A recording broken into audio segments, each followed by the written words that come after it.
तो प्यारे बच्चों, कैसे आप? मैं हैरी सर और आप हैं अपने बहुत ही प्यारे यूट्यूब चैनल कैरियर प्लस पर, जिस पर आज हम आपको कराने वाले हैं यूपी प्लस कांस्टेबल के लिए सबसे मोस्ट इंपोर्टेंट चैप्टर परसेंटेज।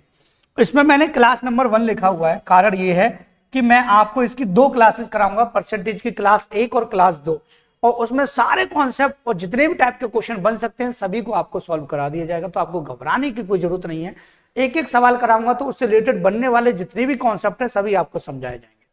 तो चलिए क्लास को स्टार्ट करते हैं।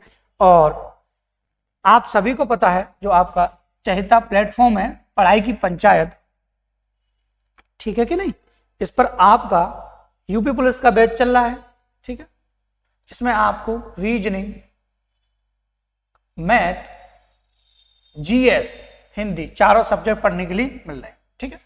और इस पर आज हम मोस्ट इंपोर्टेंट जो चैप्टर है परसेंटेज वो करने वाले हैं। ये इतना इंपोर्टेंट है भाई, मैं क्या बताऊं आपको, कि इसी से बच्चों को लगता है कि पूरा मैथ कंप्लीट हो जाएगा। ऐसा भी नहीं कि पूरा मैथ कंप्लीट हो जाएगा, लेकिन परसेंटेज समझ लिया तो loss profit, discount, SI, CI, ठीक है, और थोड़े बहुत इसके जो कॉन्सेप्ट है वो एवरेज में भी आ जाते हैं, तो उनसे भी रिलेटेड यहां से क्वेश्चन बनते हैं। तो परसेंट आपके लिए मोस्ट इंपोर्टेंट हो जाता है, ठीक है कि नहीं। और सभी संख्याएं वगैरह जो भी हैं सबके परसेंट निकालने के लिए बीच बीच में दे ही देता है, ठीक है।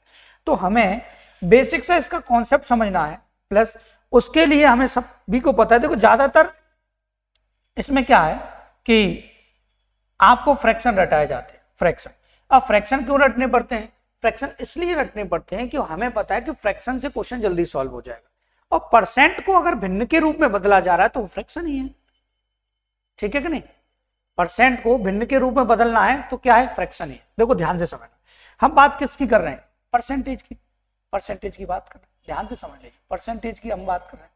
परसेंटेज का मतलब होता है प्रतिशत, और प्रतिशत का मतलब क्या है? 100 का प्रत्येक हिस्सा, प्रतिशत 100 का प्रत्येक हिस्सा मतलब पर सेंचुरी, 100 का प्रत्येक हिस्सा क्या कहलाता है? आपका प्रतिशत कहलाता है।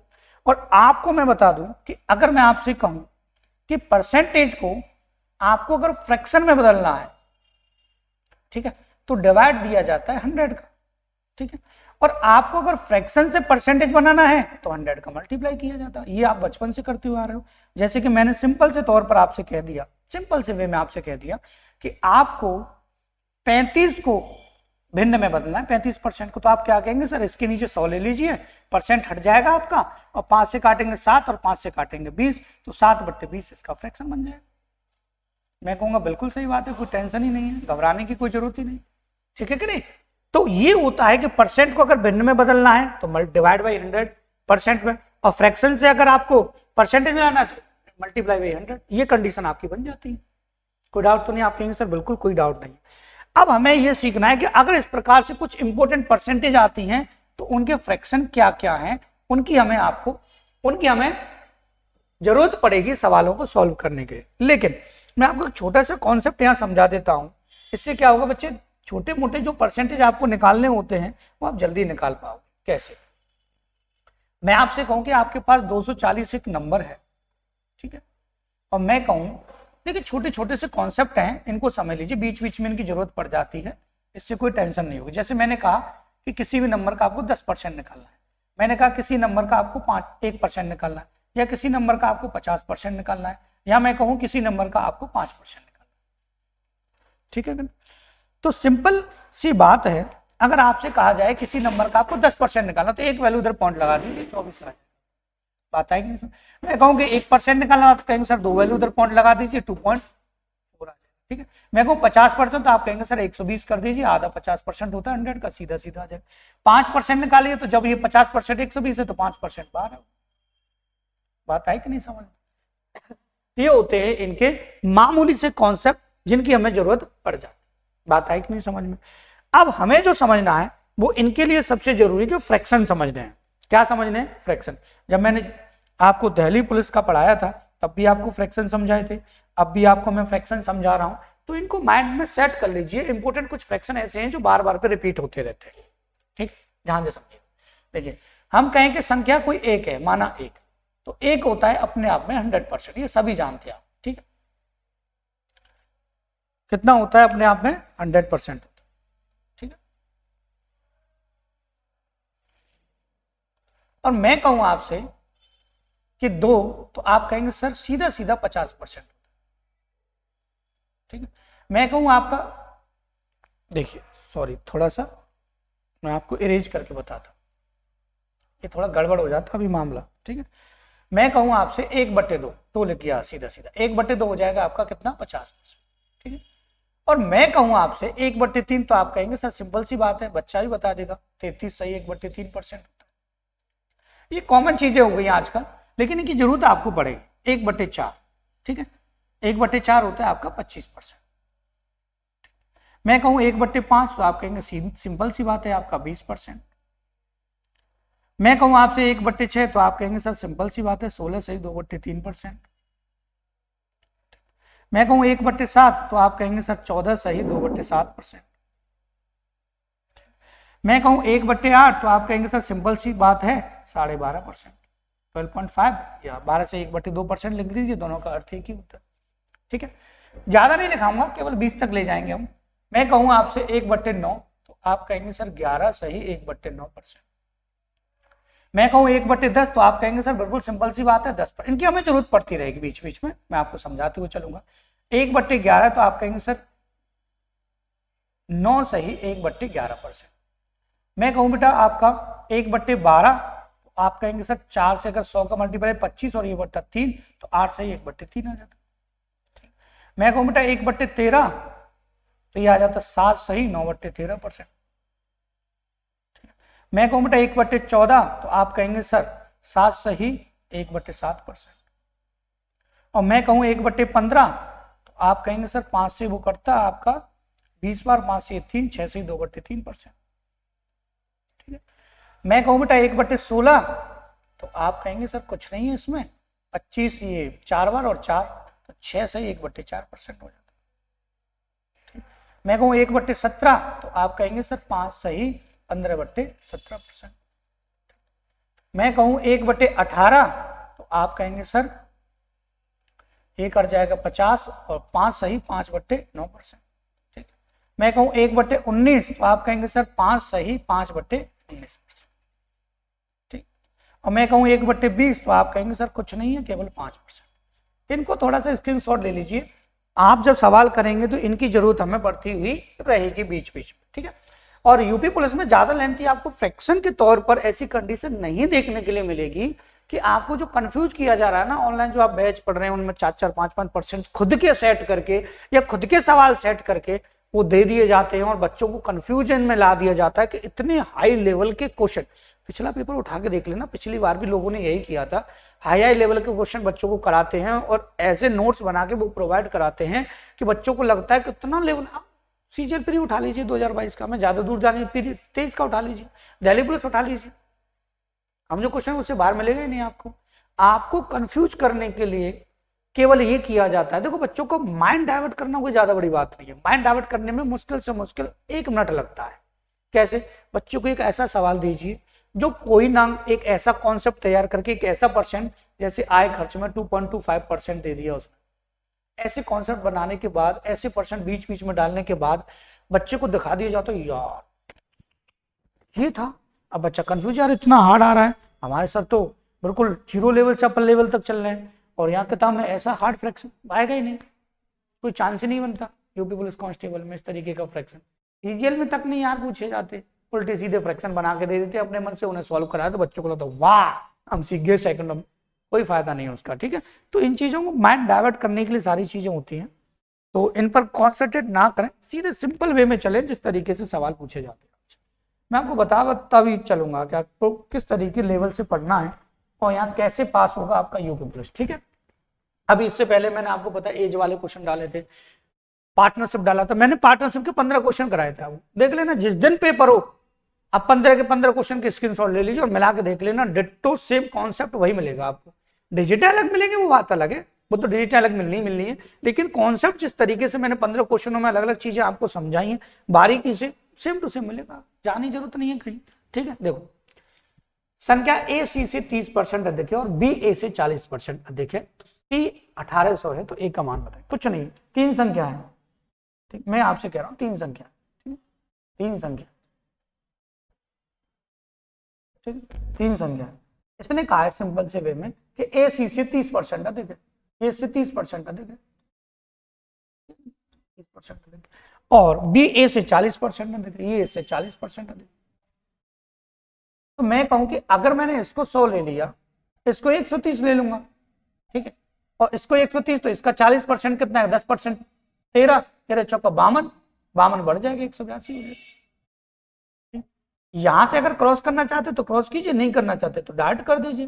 भाई सी की वैल्यू दे रखी है आपकी कितनी, 1800 दे रखी है, तो डिवाइड करके एक रेशियो की वैल्यू 18 आ जाएगी। ठीक है, आपसे एक ही वैल्यू पूछी गई, 18 का मल्टीप्लाई कर देना और कमेंट बॉक्स में मुझे आंसर बता देना कौन सा सही है। ठीक है कि नहीं? तो ये छोटी छोटी सी चीजें हैं, इनके आधार पर सवाल आपका बन सकता है। और मैं बता रहा हूं कि अगर सवाल इस तरीके, देखो ये एक चीज समझा रहा हूं मैं आपको, ये कोई सवाल नहीं है, ये केवल इन चीजों को दर्शाने के लिए कि संख्याओं के आधार को कैसे बनाया जाता है। वो कह देता भैया पहली संख्या ए जो है बी की 2 गुनी है और सी की आधी है, तो कौन सा भाई संख्याओं पे आधारित तो मैंने क्यों कराया था, संख्याओं पे आधारित मैंने इसलिए समझाया था कि आपकी संख्याओं के बेस को समझ सके। ठीक है कि नहीं, संख्याओं के बेस को समझ सके। अब देखिए इस तरीके के सवाल आने की संभावना यू पुलिस में ज्यादा है इस बार, ठीक है, क्योंकि CHSL में आया है, दिल्ली पुलिस में इस तरीके का सवाल आया, ठीक है, तो आने की संभावना ज्यादा है। आप बैक में मत जाइए, बैक में जो आया वो आया, लेकिन इस बार पूरा पैटर्न चेंज होकर आएगा, टेंशन लेने की जरूरत नहीं। देखिए एक छात्र ने 4/5 के बजाय 5/4 से गुणा कर दिया, तो गणना में कितने प्रतिशत की त्रुटि हुई। संख्याओं पर आधार बनने वाले सवाल है। देखो 4/5 से गुणा करने के लिए कहा गया उससे, लेकिन कर कितने से दिया उसने, 5/4 से। संख्या कौन सी माने, नीचे नीचे वाली संख्याओं का एलसीएम ले लीजिए, संख्या मान लीजिए 20, संख्या कितना मान लीजिए आप, 20 मान लीजिए, ठीक है, संख्या कितनी मान लीजिए आप, 20 मान लीजिए, 20 संख्या मान ली हमने, दोनों के लिए 20 संख्या मान ली हमने। कि पहले तो कहा गया उससे, क्या कहा, उससे कहा गया कि तुझे 4/5 से गुणा करना है, बच्चे से कहा गया तुझे 4/5 से मल्टीप्लाई करना है, उसने बेचारे ने कर दिया 4/5 से मल्टीप्लाई, 4/5 से मल्टीप्लाई करने के लिए कहा गया, 4/5 से मल्टीप्लाई कर दिया उसने, 4/5 से, ठीक है, 4/5 से मल्टीप्लाई करने के लिए कहा 4/5 से, ठीक है, मल्टीप्लाई कर दिया उस बेचारे ने, 5 से कितना 4, 4 चौका कितना हो गया 16, ठीक है कि नहीं, और फिर 5/4 से गुणा कर दिया उसने गलती से, 5/4 से कर दिया, तो कितना हो गया 5 × 5 = 25, कितने प्रतिशत की त्रुटि हुई।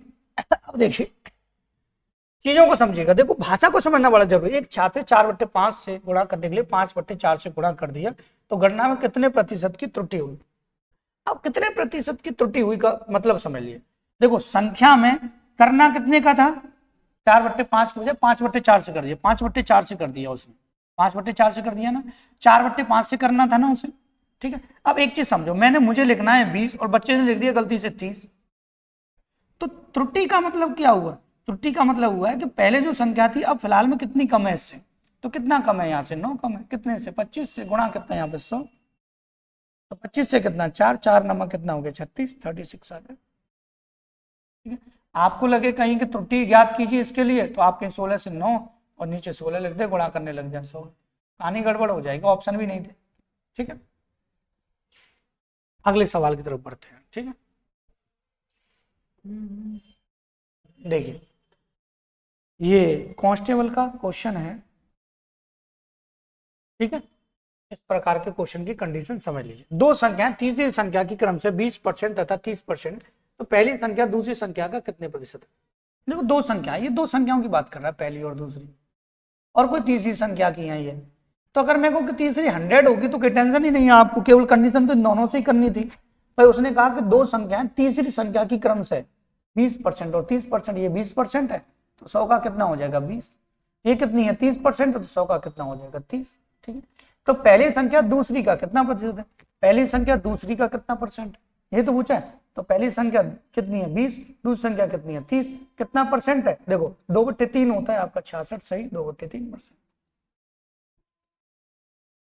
होता है कि नहीं, ये हो गया आपका, ये होता है 66.66, ठीक है।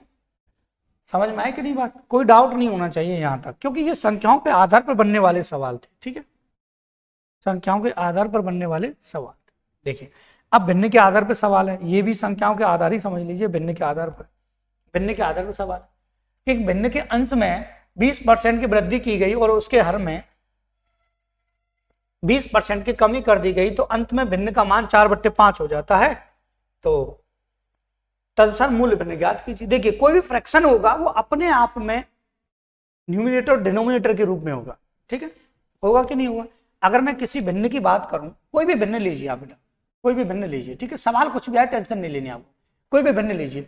तो मैं कहूं कोई भी भिन्न अगर मैं एक्स और वाई माना तो कोई टेंशन ही नहीं है, क्योंकि भाई यहां पर जो कंडीशन है वो अंश की है, ये अंश है और ये क्या है, हर है, ठीक है नहीं, मतलब ये न्यूमिनेटर और ये डिनोमिनेटर, ठीक है। तो उसने कहा कि अंश में 20% की वृद्धि हो जाती है तो कितना हो जाता है 120। भाई हर में कितने परसेंट की कमी हो जाती है 20 की, तो कितना बचता है आपका 80। बराबर भिन्न हो कितना जाता है 4/5, तो कोई टेंशन ही नहीं है 4/5, ठीक है भाई। अब हमको भिन्नी तो निकालना है। देखिए 0 से 0 काट दीजिए, यहाँ से 4 से कितना 3 काट दीजिए, 4 से कितना 2 काट दीजिए, ये 2 चला जाता, मल्टीप्लाई में 3 इधर आ जाता। तो एक्स और वाई जो भिन्न निकल के आती वो आती क्या बेटा 8, 3 पंजे कितना 15, 8/15 आपका आंसर आ जाता मूल्य भिन्न, ठीक है कि नहीं। तो घबराना थोड़ी नहीं ऐसे सवालों में, और आपसे इतना ज्यादा फ्रैक्शन देके वो पूछेगा भी नहीं बेटा, यूपी पुलिस में ऐसे फ्रैक्शन देके नहीं पूछेगा। देखिए अब चुनाव संबंधित सवाल आ गए हमारे। चुनाव संबंधित सवाल के लिए पहले हम थोड़ा सा यहाँ पर एक एक्स्ट्रा पेज लेंगे और उस पर चुनाव की कंडीशन आपको समझाएंगे, क्योंकि समझाना यहाँ काफी जरूरी हो जाता है कि अगर आपको समझ में आ गया तो बेड़ा पार, सवाल कैसा भी बने। देखो अब हम बात करते हैं टाइप बाय टाइप जो देखो वो संख्याओं पे। अब हम टाइप की अगर बात करें तो टाइप आया आपका चुनाव वाला। तो चुनाव की पहले हम कंडीशन आपको समझ, मैंने क्या कहा था पूरे कॉन्सेप्ट आपको समझा जाएंगे चुनाव, ठीक है। देखिए चुनाव जब आएगा तो उसमें शब्द मिलेंगे आपको पहले, ठीक है। सबसे पहला शब्द होगा मतदाता सूची।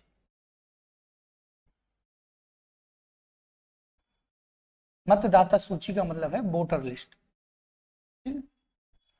फिर उसके बाद इसमें से कंडीशन बनेगी, देखिए कितने लोगों ने वोट दिए और नहीं दिए, ठीक है। वोट दिए, देखिए मतदाता सूची की बात होगी, इसमें से सपोज कीजिए 80% ने दिए तो देने वाले वोट देने वाले और ना देने वाले, बात है कि नहीं समझ में। वोट देने वाले और ना देने वाले चीजों को समझिएगा ध्यान से, ठीक है। अब जिन्होंने वोट नहीं दिए उनमें से जीत या हार नहीं होगी तो उसकी हमें जरूरत भी नहीं पड़ेगी, बात है कि नहीं समझ में। और मैं कहूं सिंपल से वे में आपसे कि अगर देने वाले जो वोट हैं उसमें से भी 2 कंडीशन बन जाती हैं कि जैसे पहला वैलिड वोट, जो वोट सही थे, सही वोट। दूसरी कंडीशन अनवैलिड, जो खराब हुए हैं, ठीक है, अनवैलिड जो खराब वोट हुए हैं। अब जो खराब वोट हुए ना तो वो जीतने वाले को मिलेंगे ना ही हारने वाले को, तो यहां से भी कंडीशन चेक नहीं होगी। फिर हम सीधे पहुंचेंगे कहां पर, यहाँ पे वैलिड।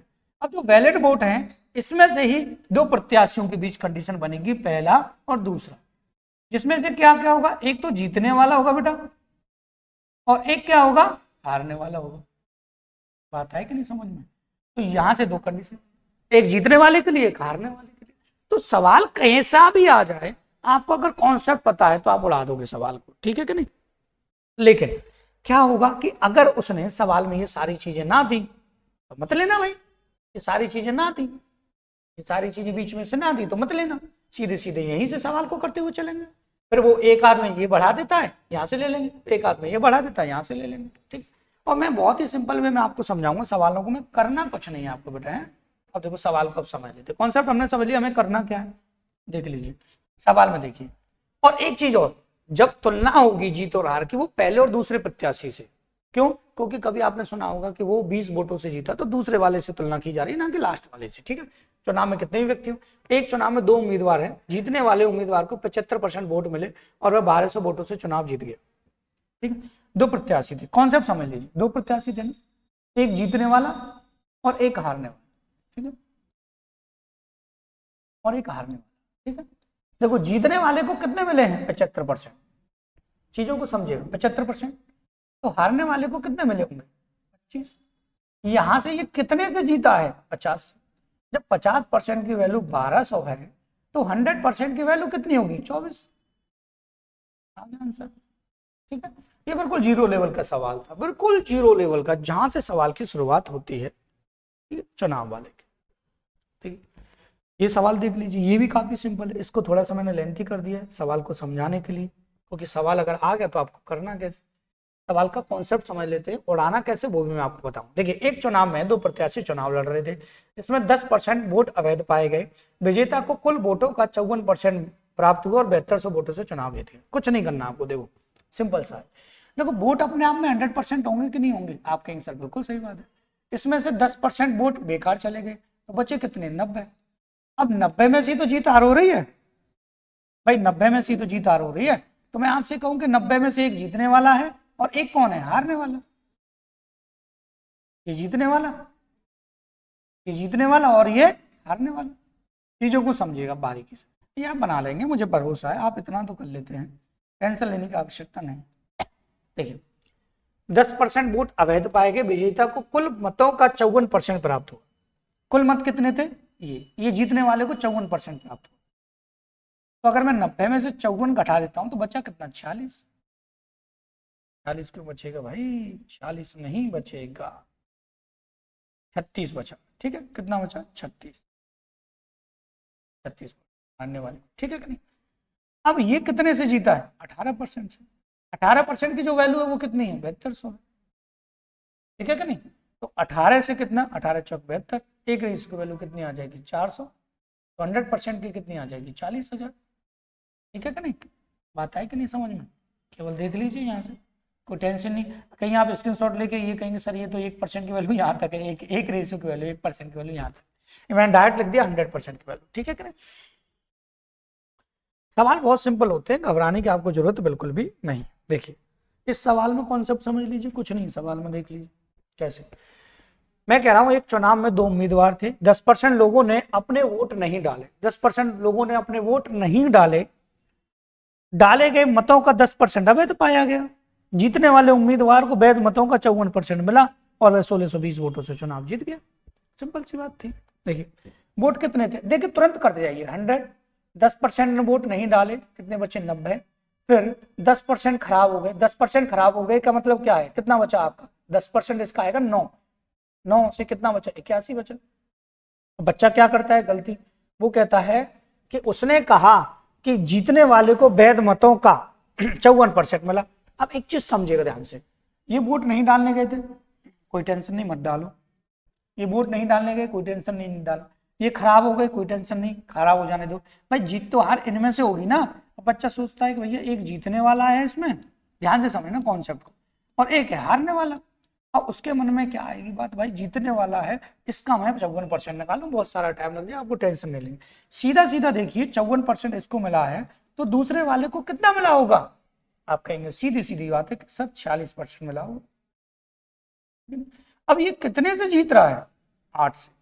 8% की जो वैल्यू है वो कितने के बराबर है, 1620 के बराबर, ठीक है। अब एक लाइन में आपको देखो, यहां तक आप सब सॉल्व कर लेते, टेंशन नहीं थी। मैं होता तो मैं इसको उड़ाता कैसे, 46 और 54 में अंतर कितने का, 8% का, सीधा सीधा लगता है 1620 बट्टे कितना, 8, ठीक है। कितने वोट थे, 100%, 100 में से भाई एक बट्टे कितना, यहां से सीधा सीधा 100%, 10 गया तो कितना, 90, 90 से कितना, 81। तो ये कंडीशन किसकी बनती, 81 की। 1% के लिए लिया जाता 100, और एक 81 से कंडीशन कितनी, 100 की, वो 100 इसके लिए लिया जाता है। भाई 200 क्यों लिए जा रहे हैं, देखो ध्यान समझना, एक इसकी परसेंट हटाने के लिए 100, और एक 81 है कितने में से, 100 में से, उसके लिए 100। तो सीधा सीधा मैं काटता भाई इसको कितना, 20 बार, ठीक।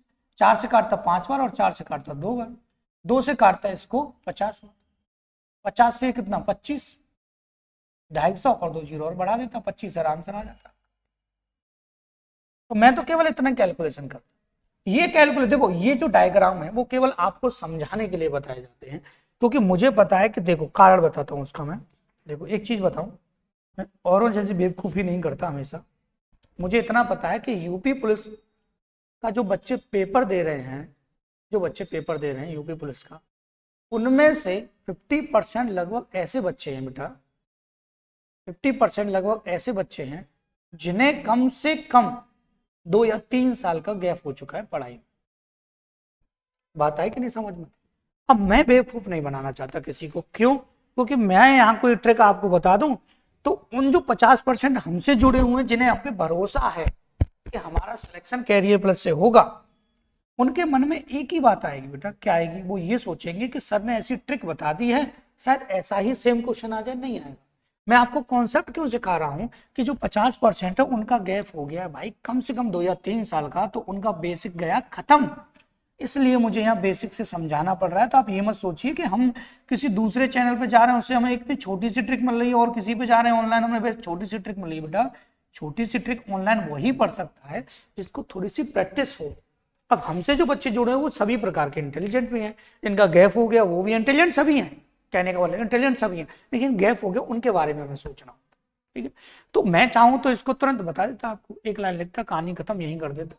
लेकिन ये सारी चीजें समझना जरूरी था, क्योंकि हमसे जो जुड़े हुए हैं बच्चे हैं उन्हें हम पर भरोसा है कि सर हमारा सिलेक्शन कराएंगे। देखिए अब ये मूल्य खर्च और खपत पर आधारित है, इसके लिए कॉन्सेप्ट हम समझ लेते हैं और हम सवाल को करेंगे। ठीक है, एक पेज लेते हैं खाली और मूल्य खर्च खपत पर आधारित जो सवाल बनते हैं उन्हें समझ।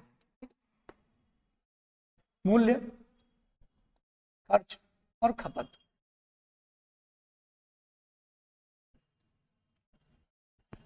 मूल्य खर्च और खपत की कंडीशन को हम समझ लेते हैं। ठीक है कि नहीं? समझेंगे कैसे? कुछ है नहीं वैसे इसमें आपको घबराना पड़े। देखिए मूल्य होता है आपका रेट, खर्च होता है आपका एक्सपेंडिचर, और खपत होती है आपकी कंजम्पशन। सबका मतलब समझा देता हूं मैं आपको, शॉर्ट में लिख दिया है, कोई टेंशन नहीं। ठीक है, सबका मतलब ये है कि खर्चा होता है जब कोई हम सामान खरीद के ला रहे हैं, रेट आपको पता है किस पर रेट डला हुआ है। कंजप्शन का मतलब खपत, खपत का सीधा सा मतलब है कि वस्तुओं की संख्या क्या है, वस्तुओं की मात्रा। संख्या या मात्रा की कंडीशन ये कहलाती है, संख्या या मात्रा, वस्तुएं कितनी है या उसकी मात्रा कितनी है, उसकी क्वांटिटी कितनी। बात आई कि नहीं बेटा समझ में? यही चीजों पे हमें कॉन्सेंट्रेट करना है। देखो मैं कहूँ आपसे, देखो सिंपल से वे में आपको समझाऊंगा, ज्यादा घुमाने की जरूरत नहीं है मुझे आप लोगों को। मैं सिंपल से वे में आपको एक बात समझाऊंगा यहाँ पर, इसको समझ लीजिएगा बेटा। है देखो कैसे, मैं आपसे कहता हूं कि कोई वस्तु है 10 रुपए की, एक वस्तु की कीमत कितनी है 10 रुपए की, और मैं 8 वस्तुएं खरीद कर ला रहा हूं, तो 10 अट्टे कितना हो जाएगा 80। ठीक है, 10 अट्टे 80 का मतलब ये हो गया बेटा कि ये जो है वो रेट है, मात्रा जो है कंजप्शन है, और ये एक्सपेंडिचर आपका खर्च है। इसका मतलब ये है कि मैंने रेट और कंजप्शन का मल्टीप्लाई किया तो एक्सपेंडिचर हमारा निकल के आ गया। मतलब मैंने मूल्य का और खपत का गुणा किया तो खर्च आ गया। मतलब मुझे अगर एक्सपेंडिचर निकालना है तो रेट इनटू कंजप्शन में करूंगा। बात क्लियर हुई कि नहीं हुई बेटा? आप कहेंगे सर बिल्कुल सही बात है। और मैं बेटा आपसे सिंपल रास्ते से कहूं कि मुझे रेट निकालना है तो एक्सपेंडिचर में मैं कंजप्शन का डिवाइड दूंगा, और मुझे कंजप्शन निकालना है तो मैं एक्सपेंडिचर में रेट का डिवाइड दूंगा। बात आई कि नहीं समझ? ये कॉन्सेप्ट आपको याद रखना, बाकी आपको टेंशन लेने की जरूरत नहीं। ठीक है बेटा, अब एक चीज और समझ लीजिए। एक चीज क्या है इसमें कि अगर पहली कंडीशन का सवाल बना तो सवाल बनेगा कैसे कि खर्च में कोई परिवर्तन ना हो, खर्च में कोई परिवर्तन ना हो। चीजों को समझ लीजिए, बहुत बेसिक से उठा के ले जा रहा हूं आपको, खर्च में कोई परिवर्तन ना हो, खर्च में कोई परिवर्तन ना हो। आप कहेंगे सर कैसे? चीजों को समझिएगा। ठीक है, जैसे मेरी बात को ध्यान से सुन लीजिएगा, खर्च में कोई परिवर्तन ना हो का मतलब क्या है? बहुत ही सिंपल वे में, सपोज कीजिए आप 20 रुपए किलो आलू लेके आ रहे हैं, आपके पापा ने आपको 100 रुपए दिए, तो आप कितने किलो आलू लाएंगे? 5 किलो। फिर आपको दूसरे दिन 100 रुपए दिए आपके पिता ने, और उन्होंने फिर आप गए तो आपको पता चला कि 25 रुपए किलो आलू मिल रहे हैं, तो 25 रुपए के हिसाब से कितने आएंगे? फिर 4 किलो। मूल्य तो आपका खर्च तो वही रहा ना, रेट बदलने से कंजप्शन बदला, रेट बदलने से कंजप्शन बदला। इसका मतलब ये है, एक छोटी सी लाइन में लिख रहा हूं यहां पर आप लोगों के लिए। क्या वो लाइन है? वो लाइन ये है बेटा कि जो रेट का रेशियो है, रेट का जो रेशियो है वही आपका कंजप्शन का रेशियो बनेगा उल्टा होकर। ठीक है, उल्टा होकर। ठीक है, कैसे? मैंने कहा कि अगर खर्चा जो है आपका कितने हिसाब से है? 20 रुपए है, मतलब 5 रुपए की वस्तु है और 4 वस्तु में लेके आ रहा हूं और मुझे खर्चा वही रखना है 20 रुपए ही, तो मैं 4 से कितना कर दूंगा 5, मतलब चीजों को बदल। बात है कि नहीं समझ में? ठीक है, तो इसके लिए एक सवाल छोटा सा देख लेते हैं और हमको साथ ही साथ बताते हुए चलेंगे कैसे। जो सवाल मैंने लिखा है अगला वो इसी के आधार पर लिखा था कि खर्च पर कोई परिवर्तन ना हो। देख लीजिए सवाल जो मैंने इसी के आधार पर डाला हुआ है पहला, कि आपको प्रॉपर तरीके से समझ में आ जाए, आपको कोई टेंशन ना हो। कैसे समझ लेते हैं। चीनी के मूल्य में 20% की वृद्धि हो जाने के कारण खपत को कितने प्रतिशत कम किया जाए कि खर्च पर कोई परिवर्तन ना हो। खर्च पर कोई परिवर्तन ना हो, चीजों को समझ लीजिए। पहले सिंपल से मैं आपको बताता हूं। देखो उसने कहा मूल्य में मतलब रेट में 20% की वृद्धि वो कर रहा है। 20% का फ्रैक्शन कितना, 1/5 वृद्धि कर रहा है ना। इसका मतलब ये हो गया कि अगर हम चीजों को समझें तो पहले रेट कितना था 5, अब बढ़कर रेट कितना हो गया 6। तो कंजप्शन का जो रेशियो बनेगा वो बनेगा 6 से कितना 5। बात आएगी नहीं समझ में? तो इसका मतलब उसकी जो खपत है वो कितनी कम हो गई, एक कम होगी। कितने से, 6 से। 1/6 कितना होता है, 16 से 2/3%। ये 16 से 2/3% ही है। आप डिवाइड देंगे 2 में 3 का, तो बात है कि नहीं समझ। लेकिन बेटा हमें इतना लेंथी करने की आवश्यकता नहीं। कैसे, आपको क्या करना है, आपको पता है कि 20% की वृद्धि हो रही है मूल्य में। 20% का फ्रैक्शन कितना है, 1/5 वृद्धि हो रही है, तो सीधा सीधा कितना हो जाएगा, 1/6। 1/6 होता है आपका 16 से 2/3। बात आई कि नहीं समझ में? लेकिन कॉन्सेप्ट समझना काफी जरूरी था। बात आई कि नहीं समझ में? कोई टेंशन नहीं। अगले सवाल की तरफ बढ़ते हैं। एक तरह देखो, अब देखो सवाल में क्या है बेटा, यहां पर यदि किसी वस्तु की कीमत 12.5% बढ़ जाए तथा इसकी खपत भी 20% बढ़ जाए तो खर्च पर परिवर्तन होगा। खर्च पर परिवर्तन तभी होगा तब कंजप्शन में भी परिवर्तन होगा और रेट में भी परिवर्तन होगा, तो खपत में परिवर्तन होना ही होना है। ठीक है कि नहीं, कोई डाउट नहीं होना चाहिए किसी भी स्टूडेंट को। कैसे समझ लेते,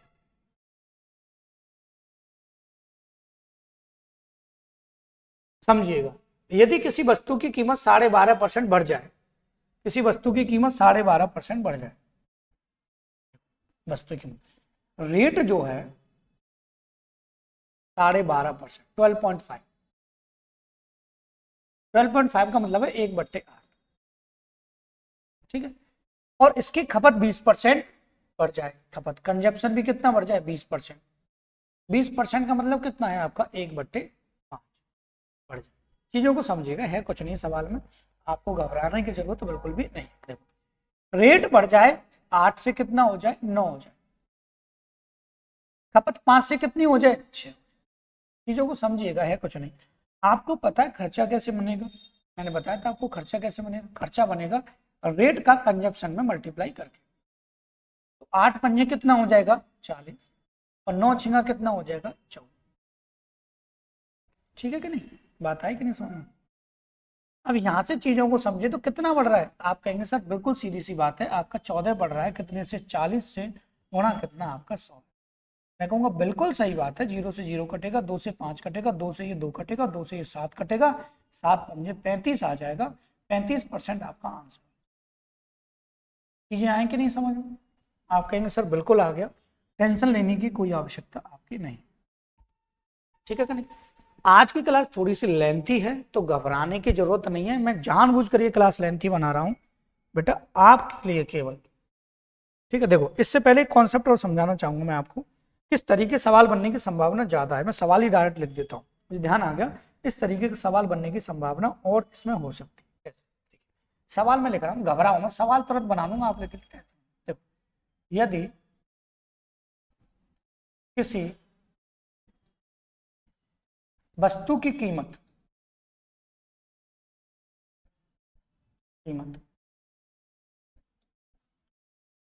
20% बढ़ जाती है,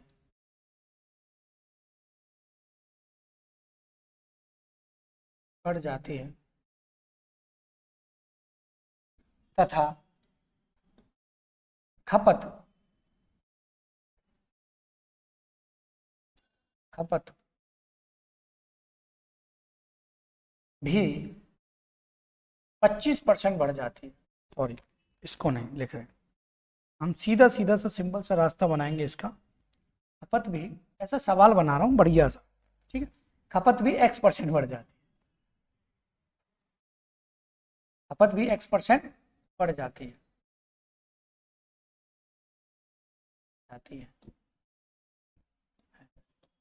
यदि खर्चा केवल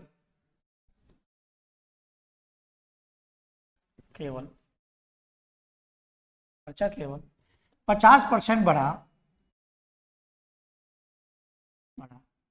तो x का मान ज्ञात करो। x का नाम मत बता देना गलती से, अपनी अपनी गर्लफ्रेंड का नाम लिख दो या नीचे, x का नाम नहीं है, x का मान ज्ञात करो। मैंने कह दिया x का मान ज्ञात करो तो मान ही ज्ञात करना है, x का नाम मत लिख देना GF या BF का, ठीक है। चीजों को समझ लीजिए भाई, कोई पता नहीं तुम लोगों की भावनाओं में कि x का नाम हो, x की याद आ गई, लिख दो नाम कमेंट बॉक्स में, ठीक है। यदि किसी वस्तु की कीमत, रेट, चीजों को समझना, रेट कितना 20%, 20% का मतलब 1/5। तो मैं बार बार फ्रैक्शन को वहां पे लिख के या परसेंट नहीं बताऊंगा, ठीक है। चीजें स्टार्टिंग बता दी। खपत भी, खपत कितनी x%, तो x%। खपत के बाद जो कंडीशन बनी वो किसकी, खर्चा, खर्चा कितना 50%, एक्सपेंडिचर कितना 50%।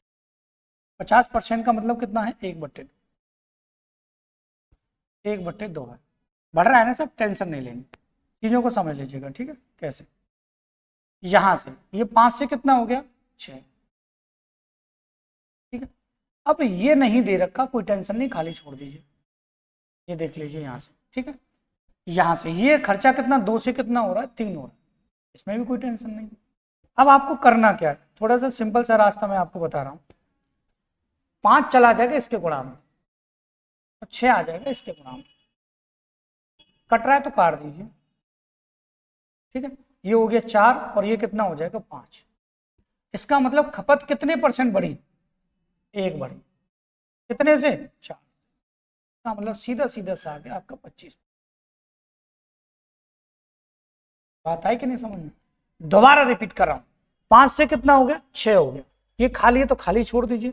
ये 2 से कितना हो गया 3 हो गया, 5 गुणा में इधर चाहे 6 गुणा में इधर चला जाएगा, और यहाँ से 3 से ये कट जाएगा 2, ये हो जाएगा 4, हो जाएगा 5, बढ़ रहा है कितना 1, 4 से 1/4 मतलब हो गया 25%। इस प्रकार का सवाल आपका बन सकता है, घबराने की जरूरत नहीं है। थोड़ा सा देख लीजिए अगला सवाल। मैंने क्लासेस में भी बताया है बच्चों को, अब भी कह रहा हूं, मोस्ट इंपोर्टेंट क्वेश्चन है इस बार के लिए, यूपी पुलिस के लिए।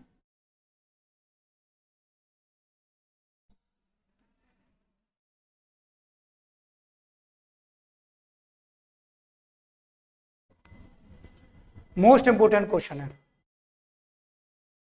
ठीक है कि नहीं, मोस्ट इंपोर्टेंट क्वेश्चन है, समझ लीजिए। तुरंत उड़ाना कैसे वो समझ लीजिए, ठीक है। देखिए, एक वस्तु की कीमत 20% कम हो जाती है, जिसके चलते ग्राहक 360 रुपए में 2 किलो अधिक खरीद पाता है, तो प्रारंभिक मूल्य ज्ञात कीजिए। कुछ नहीं करना आप, 20% का फ्रैक्शन लिख लीजिए, कितना 1/5।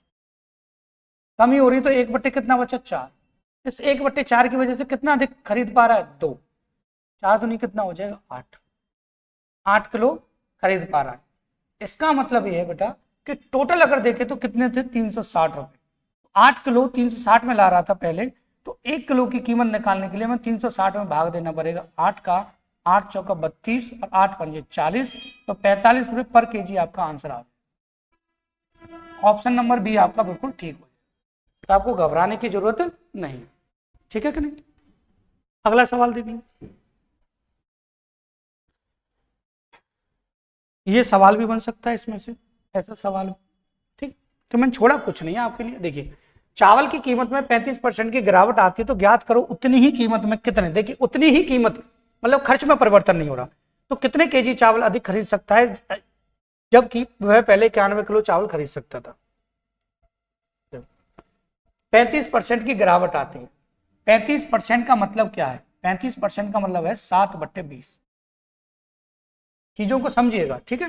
किसमें, रेट में रेट 7/20 से कितना हो जाता है 7 घटा दो कितना बचा 13, ठीक है।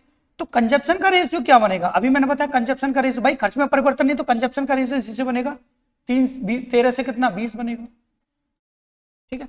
अब ये कह रहा है कीमत में केजी चावल अधिक खरीदता है, जबकि पहले 91 किलो चावल खरीद रहा था, तो पहले कितना खरीद रहा था यहां से, ठीक है।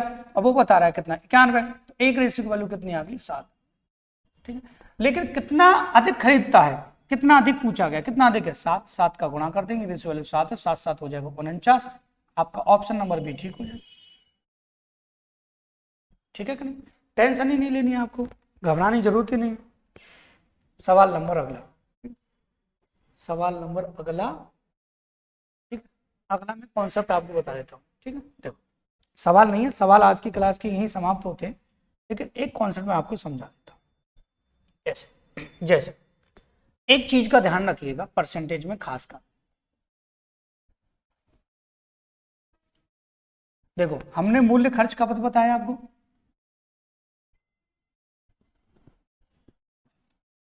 संख्याओं पे आधारित सवाल किए आज, ठीक है, और चुनाव के किए। ये मोस्ट इंपोर्टेंट टॉपिक थे आपके, ठीक है, मोस्ट इंपोर्टेंट टॉपिक थे, ठीक है। संख्याओं पे आधार दे या ना दे, लेकिन इनमें से सवाल आने की संभावना ज्यादा है, ठीक है। और बाकी के जो नेक्स्ट टॉपिक आएंगे आपके, नेक्स्ट मोस्ट इंपोर्टेंट बात बता रहा हूं, नेक्स्ट जो टॉपिक आएंगे इसके परसेंटेज को अगली क्लास में हम आपको समाप्त करा देंगे। तो आज की जो क्लास हमें 41 मिनट की है, काफी इंपोर्टेंट है आपके लिए, बहुत ज्यादा इंपोर्टेंट है।